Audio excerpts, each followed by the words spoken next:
Plus de 30 journalistes venus des 3 départements de la région de Fatick ont été capacités sur les questions liées au changement climatique et climat média. Une formation appuyée par CAJUS, citoyens actifs pour la justice sociale. Aujourd'hui, nous avons organisé ces 2 jours d'atelier pour capaciter et accompagner les journalistes sur les mécanismes de traitement médiatique des informations sur les changements climatiques et la transition énergétique. Bon, Fatick, vous savez actuellement, Fatick est affecté. Tout le delta du Saloum est affecté par les changements climatiques. Donc, nous vivons partout des externalités liées aux effets du changement climatique. C'est l'érosion côtière, c'est l'avancée de la mer, c'est la salinisation des terres, c'est même la réduction des terres arables, mais également le retard des pluies. C'est pourquoi aujourd'hui, CAJUS a choisi dans un premier temps Fatick. Mais également, c'est à cause, vous savez, Fatick actuellement abrite un projet d'exploitation pétrolière qui est exploité par Woodside au niveau de Sangomar. Donc aujourd'hui, vous savez, cette exploitation pétrolière exacerbée par les effets du changement climatique fait, affecte de manière drastique les populations et les rend beaucoup plus vulnérables dans surtout l'exercice de leurs activités économiques, mais également dans leur vie tout court. Pour ces formateurs, la région de Fatick est assez particulière. Ces problématiques se font sentir. Un traitement équitable et engagé de ces informations est indispensable pour permettre à ces populations de mieux comprendre les enjeux du moment et de faire face à ces défis. Ce pas des sujets qui sont totalement méconnus, mais peut-être que l'approfondissement mériterait effectivement, en tout cas, d'être poursuivi pour avoir non seulement une meilleure compréhension, mais plus de pouvoir l'expliciter et relayer l'information aux populations pour qu'elles aussi puissent participer à l'inversion des tendances. Parce que ces tendances-là, elles sont pour le moment irréversibles si on y prend garde. C'est quoi les tendances? Je pense qu'aujourd'hui, tout le monde le sent. Il y a effectivement une augmentation des températures qui est là. Il y a des incendies qui se déclarent partout dans le monde. Et effectivement, c'est effectivement l'effet des changements climatiques. Il y a également,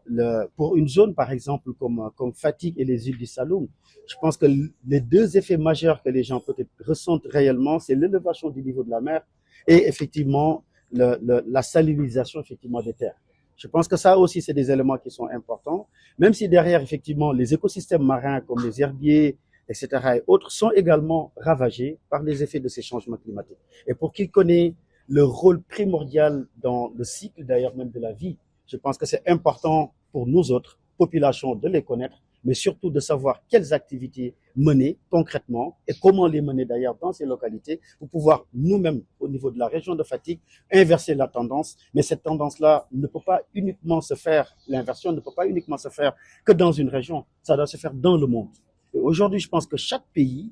à travers justement son engagement auprès justement de l'accord, dans le cadre de l'accord de Paris et dans le cadre justement de la Convention 4 des Nations Unies qu'on appelle la CDN, se doit justement de pouvoir prouver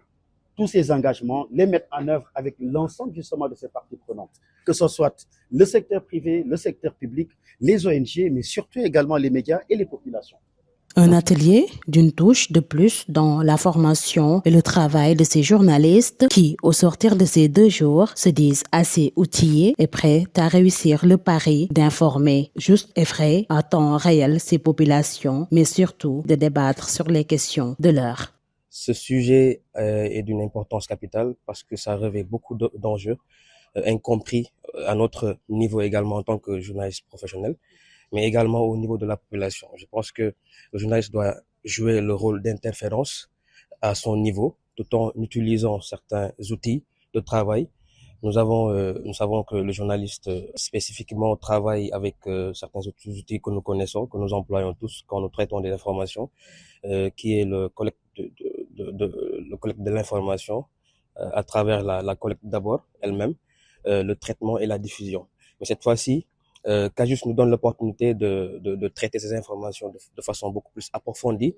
d'aller en profondeur, mais tout en tenant en compte les réalités socio-culturelles, les réalités endogènes. Parce que on n'a pas la même perception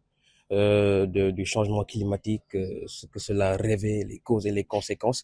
Et pour en apporter les solutions, il faut vraiment une compréhension qui va découler de notre part en tant que journaliste, de comprendre ces concepts-là et de pouvoir donner la bonne information à travers, je l'ai dit, avec les outils de travail qu'on a déjà, le processus de collecte de l'information, des traitements approfondis dans ce sujet-là, avec des documentations approfondies, mais qui nous mènera à des informations sur des faits liés à ces phénomènes-là. Nous avons cité beaucoup de phénomènes dans cette région liés à la salinisation des terres, à la réfection des pluies, tout cela, ce sont des facteurs incompris chez les populations. Et nous, les journalistes, à partir de cette session, nous sommes beaucoup plus outillés et qu'on sorte de l'ordinaire, ce qu'on faisait avant, la politique. Je pense qu'il y a d'autres enjeux liés au phénomène endogène et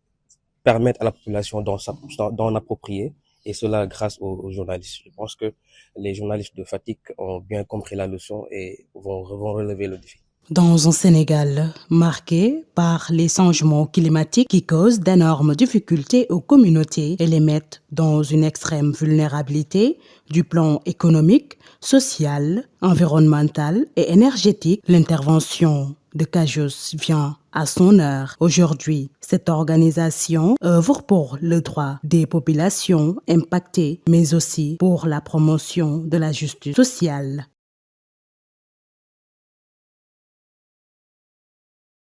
de Boubacar Seydi nekk chargé de projet justice climatique CAJUS. CAJUS c'est citoyen actif pour la justice sociale. Donc ñun dañu nekk benn organisation de société civile à but non lucratif qui est composé vraiment d'un réseau de sociétés, d'un réseau de citoyens engagés et composé surtout de jeunes et de femmes engagés. waaw di ay ndaw ak ay jigéen ñi nga xamante ne dañoo composé organisation bi pour di lutter contre, pour di def la promotion de la justice sociale. Donc tey dañoo ñëwoon Fatick depuis démb d'ailleurs pour di former les journalistes si ay métiers yi nga xamante ni mooy les mécanismes de traitement de l'information sur les changements climatiques et la transition énergétique. Loolu moo ñu fi indi woon. D'accord, lu tax tànneef bi doon Fatick. Voilà, dañoo constaté ni que Fatick dafa nekk benn région boo xam ne déjà changement climatique dafi am na fi ay conséquences yu bëri, parce que déjà am na fi ay externalités yoo xam ne ay effets yoo xam ne ñu ngi koy dund yàgg na, parce que Fatick bu leen fàtte ni dafa am benn projet pétrolier bu fi nekk bi nga xamante ni Woodside moo koy exploité, mooy le projet Sangomar. Donc boobu ba léegi am na loo xam ne ñu ngi koy dund fii biir Fatick loo xam ne amul woon. Donc am na lu ñuy tuddee érosion côtière, am na li nga xamante ni ñu ngi koy avancée de la mer, am na salinisation des terres, am na loolu yëpp ñu ngi koy dund fii. Ba pare aussi ñu ngi seetlu nañu que depuis quelques années léegi taw bi dafay tardé trop ñëw. Donc loolu yëpp li ko wundu mooy que changement climatique bi nga xamante ni ñu ngi koy dund, loolu tamit bokk na ci loo xam ne mu ngi koy def. Moo tax dañoo jàpp ne il est urgent comme que nit ñi ñëpp communauté yëpp ñu agir, ñu jógandoo ñun ñëpp pour xeex lan mooy changement climatique ak effet yi nga xamante ni mu ngi koy causer ci ñun en tant que citoyen, en tant que communauté. boo xoolee bu baax li ñuy wax mooy que changement climatique lu xaw a yéeme la pour mën ko définir. liñ ci mën a tënk mooy que bari na ci ay mbir yoo xam ne buñ bu fekkee ne yemoon nañu ci jéem koo xam ci jeexantal yi nga xam ne am na ko ci nit ñi, am ko ci dëkkuwaay yi, am ko ci jaww ji, defe naa ni doonoon na baax déjà que nit ñi xamee ko noonu. bu ñu yemoon ci loolu sax dana baax, ndaxte première étape rek la ci man. te boo xoolee loolu mandarga yi ci mën a andi te mu doon mandarga yu fës ci biir région bii nga xam ne ci la ñu nekk, mooy que tey jii nii boo xoolee xorom si mi ngi lekk suuf si lu bari tax na ba nga xam ni yenn gàncax yi sax mënatuñ koo bay ci yenn gox yi, dañuy obligé déplacé wu lu bari, wala bokk nga changé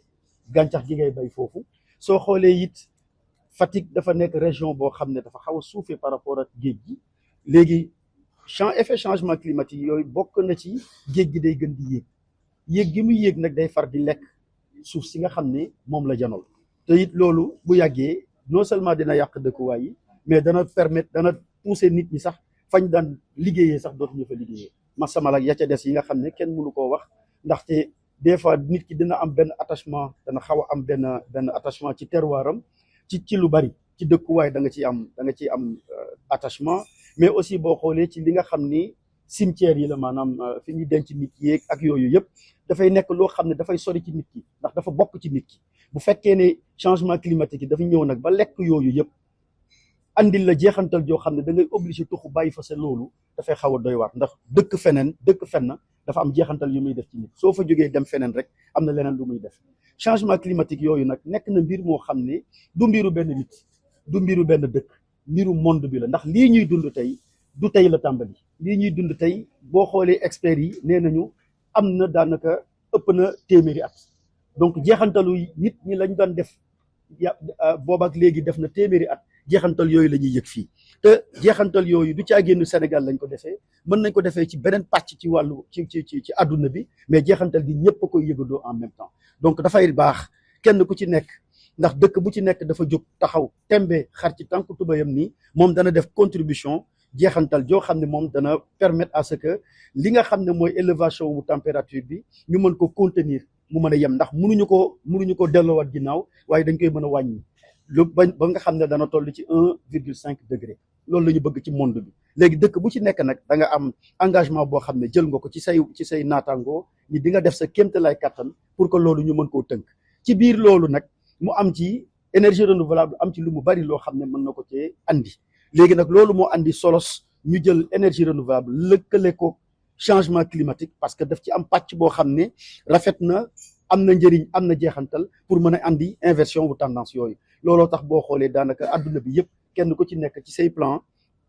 ci say CDN pratiquement yaa ngi ci dugal bu baax jeexantal yooyu pour que effectivement ñu mën a def cette inversion de tendance et respecter suñuy engagement. waaw taxawaayu journaliste bu njëkkaan ak tey ji xam nañ ko parce que journaliste moom dañ koy tënk rek ci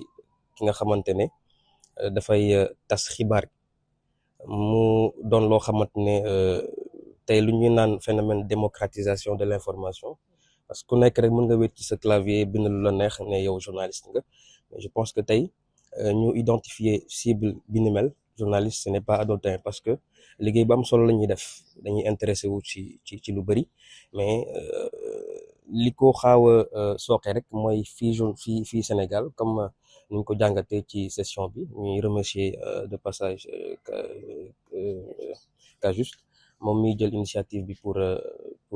former journalistes yi et que dañuy tënk rek suñu liggéey ci yenn actualité yu xew mooy politique mooy yeneen xëy na loolu la askan bi gën a soxal c'est vrai que day répondre ci critère code PIN bi ñu jàngal à l'école mooy proximité intérêt ak nouveauté mais laaj na également ñuy gën a dellu ginnaaw ci luy gën a impacter suñu cadre de vie ak suñu environnement mooy réchauffement climatique. Je pense que loolu dina gën a tax ci suñuy différents rédactions yi ñu xoolaat suñu conducteur de travaux yi gën a xoolaat naka la ñu mën a inclure en fait sujet yooyu noonu ak débat yooyu noonu ci suñu rédaction yi su ko defee ñuy jëflanteel mooy askan bi ñu gën a mën a comprendre mais compréhension boobu noonu day tax outils yi ñu am fii nii naka la ñu mën a demee ci askan yoo xamante ne comme fii nuñ ko gisee comme région de Foundiougne bi salinisation des terres bi tax na ba ñëpp dëkkuwaay yeeg yooyu noonu waaw dëkkuwaay yi ñu ngi yàqu tax na bon suñu questionné ci salinisation des terres day impacter logement sax pourquoi pas impliquer yenn acteurs yi tey session de travail bii nii daf ñuy gën a permettre ñu xam loolu noonu avancée de la mer bi également nag lañ mën a def ba gën a yaatal gis-gis bi ak ni ñu koy càmbare boole ceeg acteurs yu bëri parce que journaliste bi warul liggéey moom kese parce que ci traitement bi rek am na lu ñu naan documentation ak sources humaines yi ngay am pour ñu lay jox information bu wóor te leer mais mu doon ay sources yoo xamante ne ce sont des sources crédibles yoo xamante ne jëlewuñu ko ci askan bi vraiment sorti de l'ordinaire ba bañ a nekk suñu lu ñuy cantonné rek ñu bàyyi àdduna bi di ñu yóbbaale mais defe naa ak lieu bu ñu nekk ni muy Fatick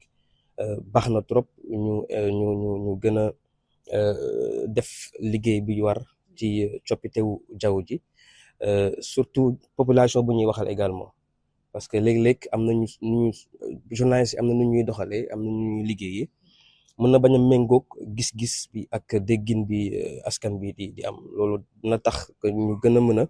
communiquer ak ñoom ak yan levier mais également di leen may nopp parce que askan bi itam am na benn regard bu muy am ci phénomène changement climatique yoo xamante ne science exact bi xëy na moo ñëw après comme wax nañu savoir endogène yeeg yooyu noonu naka lañ mën a jàngatee jaww ji ak ban effet lay am ci culture yeeg yooyu noonu loolu yëpp ce sont des ensembles yoo xamante ne journaliste bi dina ci mën a wéeru à travers tamit connaissance ñu am fii nii mais gën a lëkkale population parce que ñu ñooy principal ñi ñoo xamante ne ñu ngi subir vraiment phénomène changement climatique. kon formation bi indil na leen gis-gis bu leer ci li nga xam ne moom mooy liggéey bi leen di xaar. waaw indil nañu gis-gis bu leer comme li ma la ko waxee sànq rek. wala bu gën a leer. waaw bu gën a leer parce que ñun déjà concept bi suñ koy il faut mu am benn fait inédit bu am rek par exemple luñ ko nemmeekuwee tey on a eu les premières pluies mais depuis loolu am nañu ji di xaar beneen taw am na météo sax am na ñuy naan sax mën na am saison des pluies bi taw yi duñu bëri noonu mais tey population bi tey ñun lañ ciy gën a xaar naka la ñu mën a aborder sujet yooyu noonu ba ñoom ñu mën ko comprendre déggin bi mën a leer pas ñu des rek ci définition des termes yi changement climatique yaatu na même tey sax ci làkk yu bari xamuñu ni ñu koy définir te on a affaire à des populations en fait ñoom ñooy acteurs yi parce que suñu métier de journalisme dañoo ne ñett yi moo am expert témoin ak acteur mais li gën a tax ñuy def reportage mooy acteurs yi ci boppam léeg-léeg on fait beaucoup de sessions beaucoup de CRD scientifiques de rencontres scientifiques ici au Sénégal mais ce sont que des termes scientifiques rek ngay dégg mais tey journaliste bi moom moo nekk en face moom moo nekk en contact avec les populations tey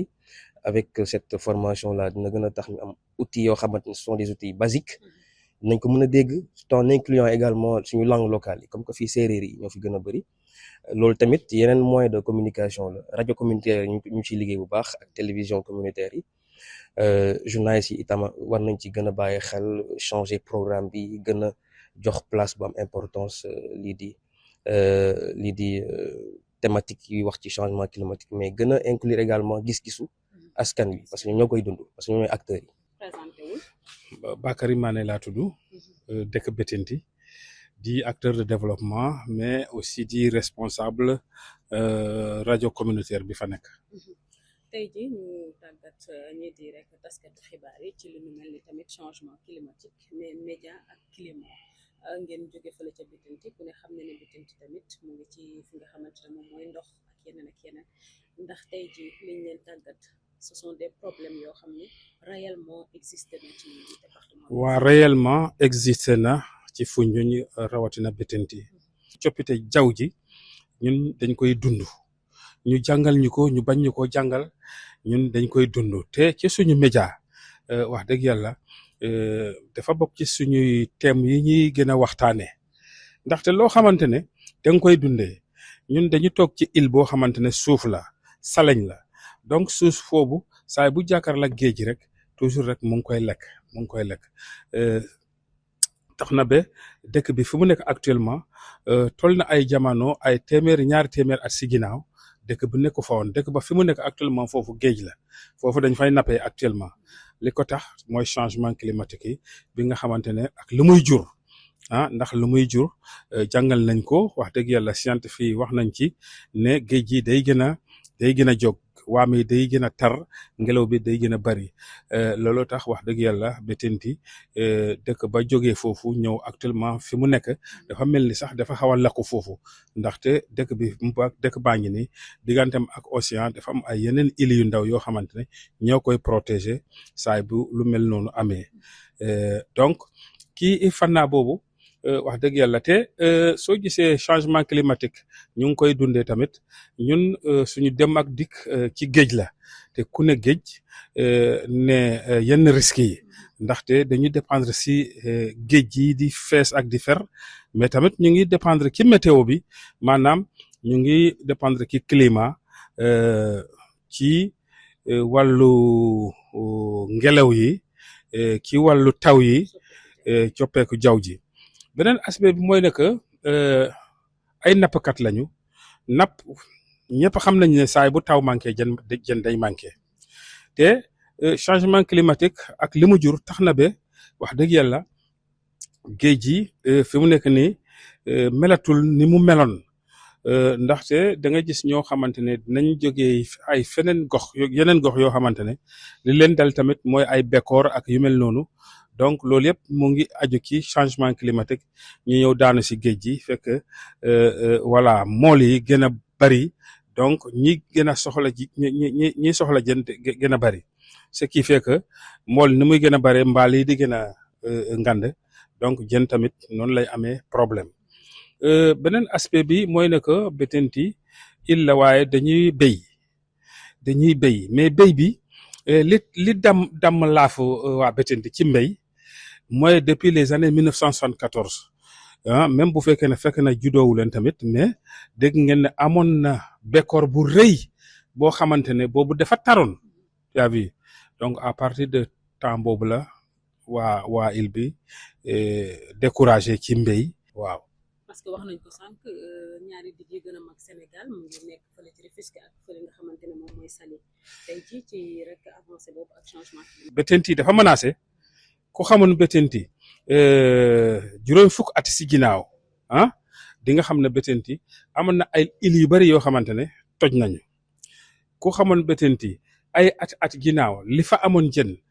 amatu fa loolu yëpp li ko waral mooy changement climatique yi rek ak lu muy lorange bi muy jur soo demee Casamance dégg nañ ne dégguma Kafountine dégguma Diogué ak yu mel noonu mais dégg naa ne côté yooyu tamit ñu ngi am jafe-jafe bu rëy